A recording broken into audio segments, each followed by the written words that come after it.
Le ministre d'État, Dr Abdoulaye Sabel Fadoul, a dirigé une réunion le 8 mai 2025 pour finaliser les modalités de délivrance des actes d'état civil, notamment des passeports, au sein des missions diplomatiques et consulaires. Ces services seront disponibles dans les ambassades et consulats du Canada, d'Arabie Saoudite, de France, du Bénin, du Nigeria, du Rwanda, d'Égypte, du Cameroun, de Libye, de Soudan et du Maroc. Des équipes de l'ANAT seront déployées dès la semaine prochaine pour le renouvellement des passeports avec un calendrier précis pour chaque pays. Les Tchadiens concernés doivent se préparer en rassemblant les documents nécessaires, tels que des photos d'identité et des pièces d'identité des témoins. Les chefs des missions sont également chargés d'informer et de sensibiliser la diaspora à ces démarches.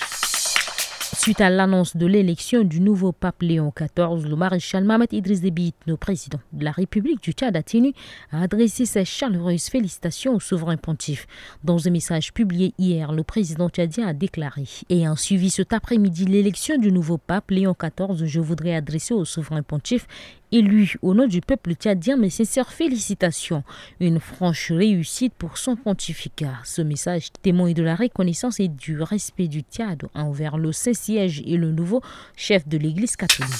La brigade de lutte contre la contrebande des produits pétroliers a réalisé une opération significative près d'Abéché, interceptant un convoi de 15 véhicules chargés de carburant, incluant une citerne de gasoil et un camion transportant plus de 300 fûts d'essence destinés à la frontière soudanaise. Ces produits, dont le prix peut atteindre 500 000 francs CFA par fût, exacerbent la pénurie de carburant dans la région.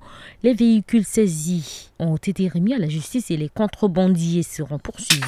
Pour finir, le procès de Valérie Yapo contre Tidiane Tiama a repris en Côte d'Ivoire le 8 mai avec une audience de 30 minutes durant laquelle chaque partie a présenté des arguments écrits. Yapo conteste la légitimité de Tiam à la tête du Parti démocratique de Côte d'Ivoire, PDCI, affirmant que son exclusion du parti était illégitime, soutenue par l'article 48 du Code de la nationalité qui, selon elle, stipule que Tiam n'était plus ivoirien au moment de son élection. En revanche, les avocats du PDCI estiment que seule la justice peut trancher sur la nationalité et avancent que Tiam, étant né binational, ne serait pas concerné par cet article.